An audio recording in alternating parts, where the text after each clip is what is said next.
de poder ser ofensivo.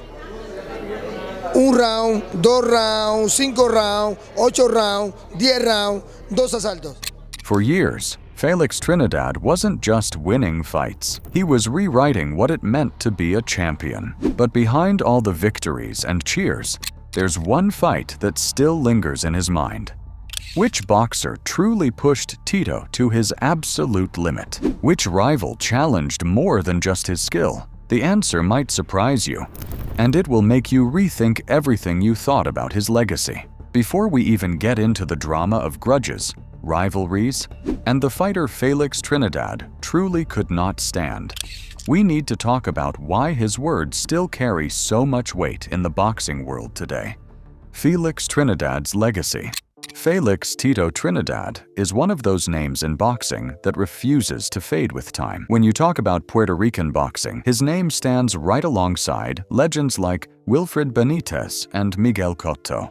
The truth remains that Tito was not just a champion, he was a symbol. From the moment Tito first stepped into the professional ring in 1990 until he walked away in the early 2000s, he gave Puerto Rico more than world titles. He gave them nights of pride, nights when the entire island would pause just to watch him fight. His record alone, with 42 wins, 35 of them by knockout, and only 3 losses, speaks volumes about his dominance. However, numbers cannot tell the whole story. What truly made Tito special was that rare mix of charisma, grit, and the kind of punching power that could end a fight in a single swing. Now, here's where things really get interesting. Tito's reign as a world champion was not limited to one weight class. He climbed the ladder and became world champion in the welterweight, light middleweight, and middleweight divisions. He was a true multi-division king, and he achieved it without ever losing his signature aggressive style. Back in those days, fans knew that when Tito stepped into the ring, it would never be a cautious, slow-paced match. It was going to be a war. That is why, even today, nearly 2 decades after his last fight, boxing fans and analysts still listen closely when he speaks. His voice carries the weight of a man who has been through the fire and emerged with the scars to prove it. Another reason Tito's words carry weight is that he fought and defeated some of the best in an era filled with dangerous opponents. We are talking about names like Oscar de la Hoya, Fernando Vargas, and William Joppy. They were not easy victories. They were career-defining battles where the smallest mistake could lead to a knockout. His fights became part of boxing history, with footage still replayed whenever fans argue over who the true pound-for-pound kings of the 1990s were. So when a fighter like Tito says he respected someone, you know that respect was earned in the heat of battle. And when he also admits he dislikes someone, there is almost always a story behind it, and it is rarely a minor disagreement. One of the reasons Tito's legacy is beyond dispute is how deeply he represented his people. He carried the Puerto Rican flag into every arena, turning each fight into a source of national pride. Back home, the streets would be empty during his bouts because everyone was watching. After his victories, celebrations erupted across San Juan and beyond, with car horns blaring and fireworks lighting the night sky. Tito was not just a boxer, he was a cultural icon, a symbol woven into the identity of his country. That pride and passion still make his opinions headline-worthy today. And let us not forget that Tito was not just a fighter inside the ring. Outside the ring, he had a certain charm. He could smile and shake hands with fans right after knocking an opponent out cold. He had the rare ability to balance being a warrior with being approachable, and this is why so many fighters who came after him, even from different countries, speak highly of him. But make no mistake, if Tito disliked someone, that same fire you saw in the ring would burn just as hot outside of it. Now, almost 20 years after his retirement, Tito is still invited to big boxing events, still called on by sports networks for commentary, and still quoted by fighters who grew up watching him. His career may be over, but his influence is far from over. This is exactly why, when he opens up about a fight that truly tested him, or even about the boxer he couldn't stand. People listen. They know it is coming from a man who has lived it, fought it, and never once backed down from a fight. Now, before the titles, before the sold-out arenas, there was just a young kid in Coupe Alto with big dreams and a pair of gloves. And to truly understand the rivalries and the battles that shaped him, we have to start there, in the place where Felix Trinidad's story truly began. Felix Juan Trinidad Garcia was born on January 10, 1973 in Fajardo, Puerto Rico, with boxing already in his blood. His father, Felix Trinidad Sr., had once held the featherweight title in Puerto Rico during the 1970s, and his influence on young Tito was unmistakable. The family later moved to Coupe Alto, a quiet suburb of San Juan, where life was simple but disciplined. Just steps from their home stood his father's boxing gym, where the scent of leather gloves blended with the rhythm of skipping ropes.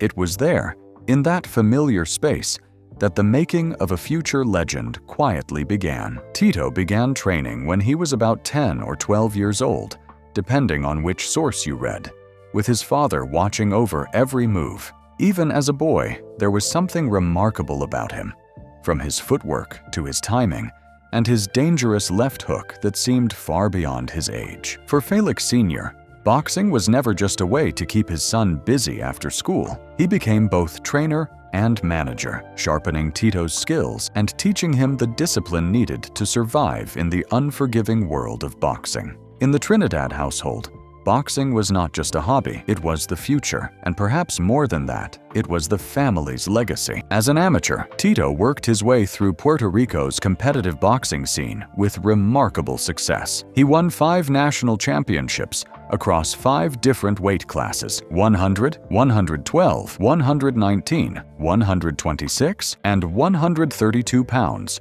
showing a level of versatility that most fighters never achieve. His amateur record of 51 wins against just 6 losses brought him plenty of buzz and recognition beyond the island. He even represented Puerto Rico in international events, gaining the kind of experience and exposure that would prove priceless later on.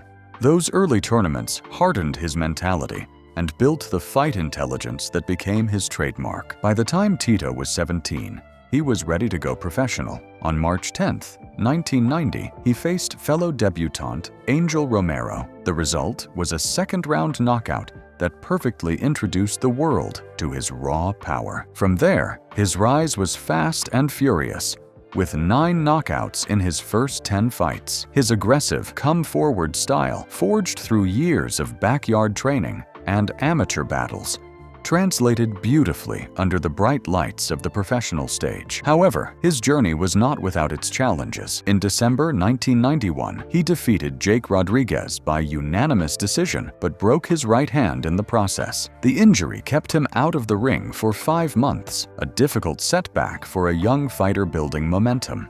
When he returned in May 1992 to face Raul Gonzalez, there was no sign of hesitation. He dropped Gonzalez 3 times before earning a 4th-round technical knockout, sending a clear message that he was still moving quickly toward the top. Before long, his growing reputation caught the attention of promoters and television executives. By 1993, Tito was ready for his first major test: Maurice Blocker, the reigning International Boxing Federation welterweight champion. On June 19 in San Diego, the 20-year-old Trinidad dismantled the veteran in just 2 rounds. It was not just a win.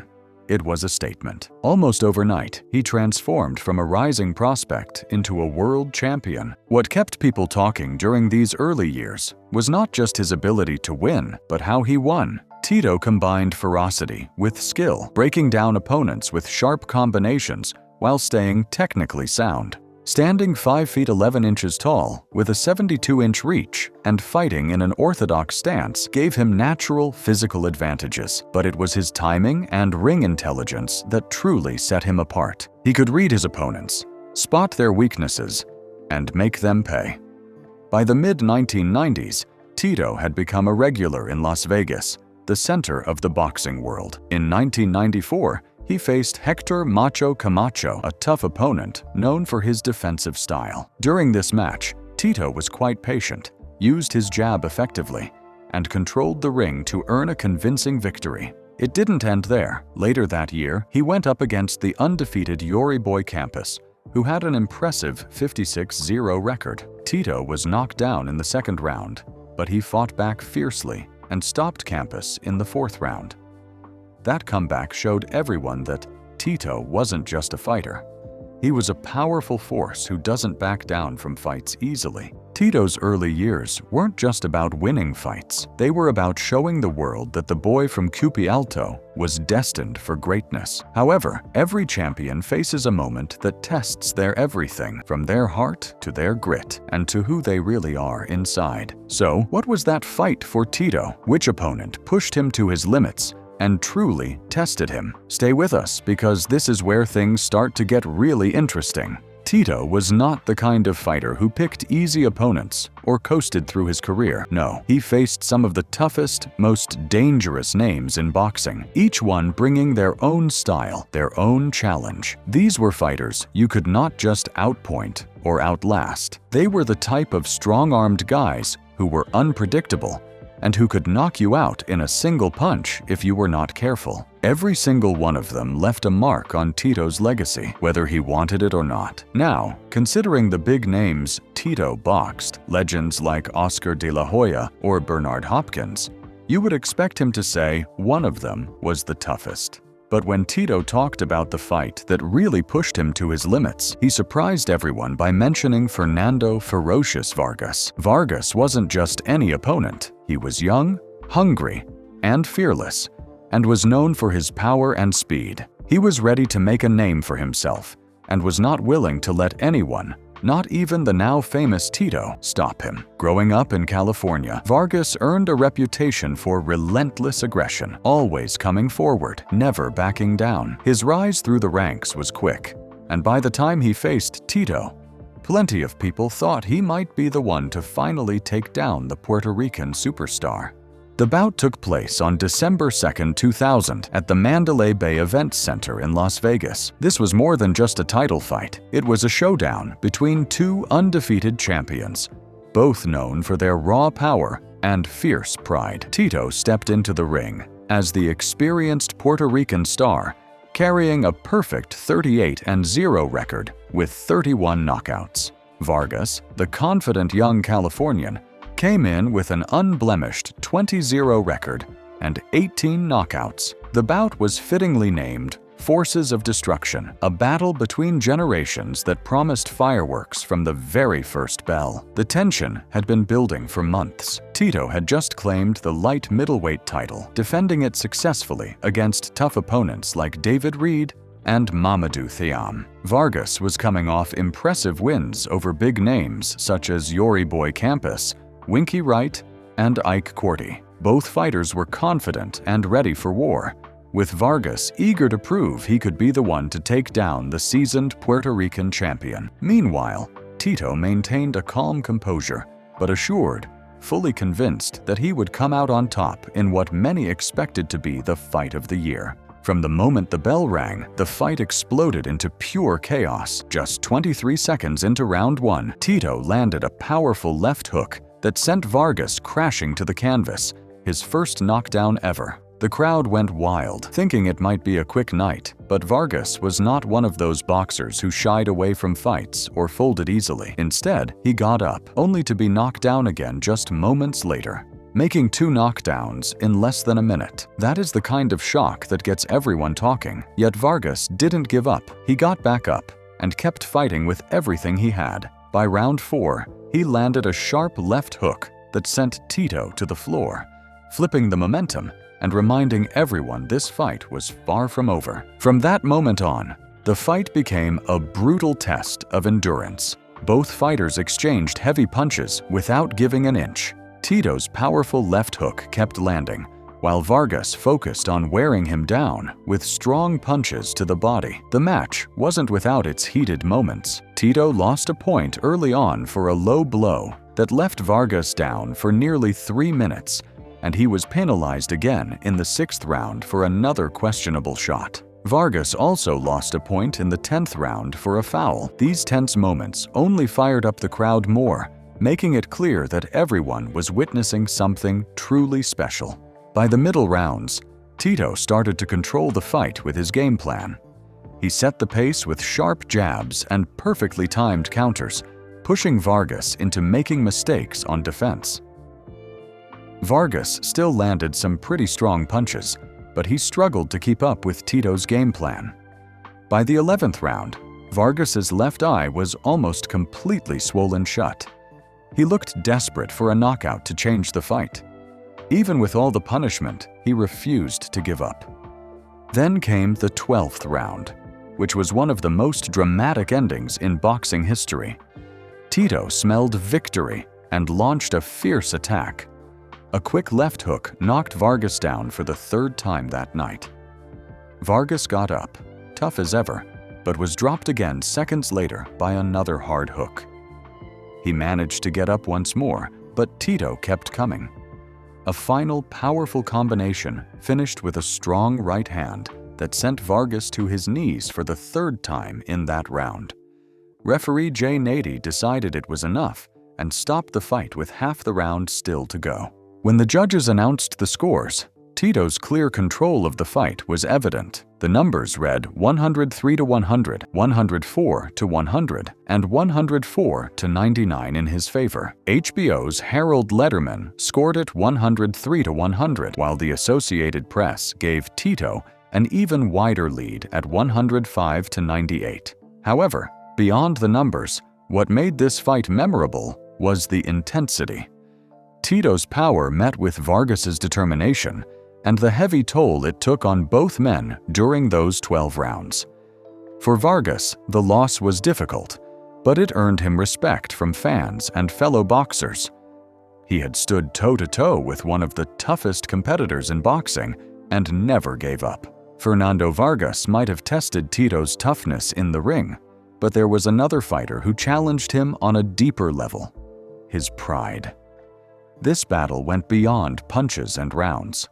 It was filled with tension, controversy, and a simmering cold war of boxing egos. The rivalry with Oscar de la Hoya. If boxing had its gossip column, the rivalry between Felix Tito Trinidad and Oscar the Golden Boy de la Hoya would have been the biggest headline. This wasn't just two champions going head-to-head. It was a clash of pride, egos, and national pride wrapped up in one of the most hyped fights of the 1990s. It was Puerto Rico versus Mexico, raw power versus slick finesse, Tito versus Oscar. And trust me, it did not disappoint.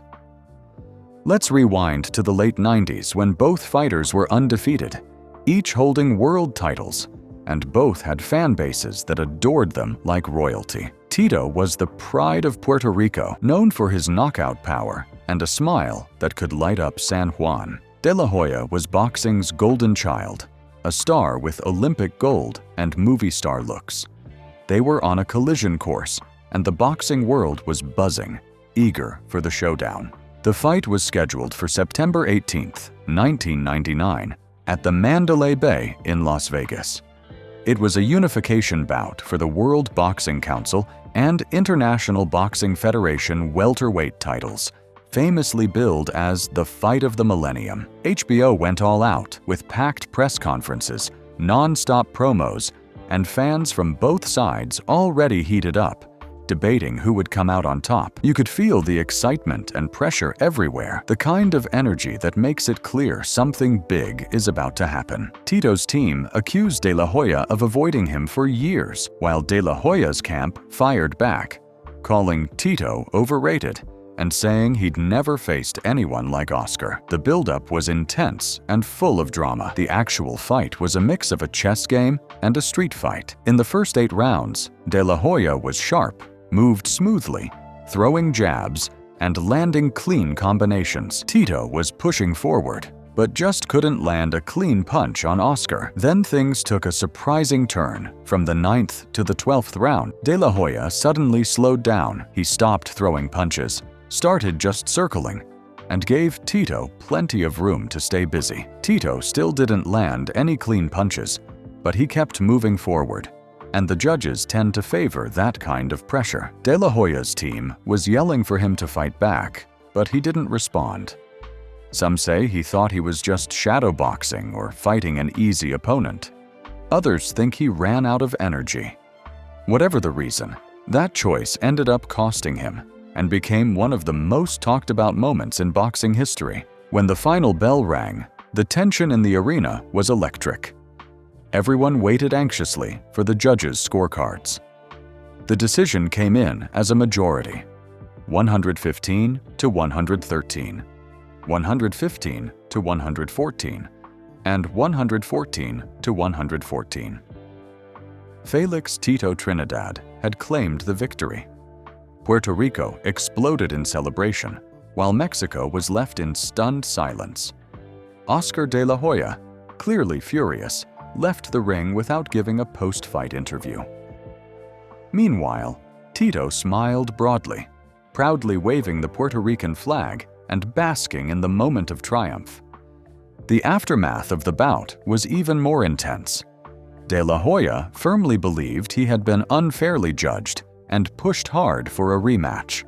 However, Tito's team declined, as he was focused on moving up in weight to pursue new titles.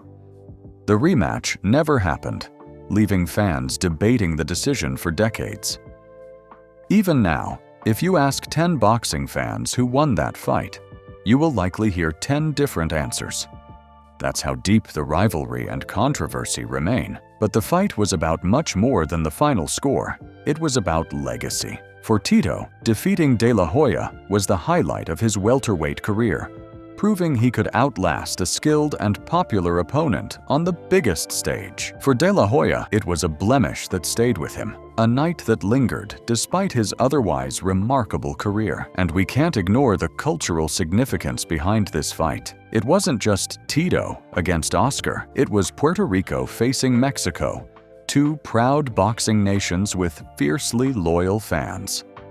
That rivalry added even more heat to what was already a high-stakes battle.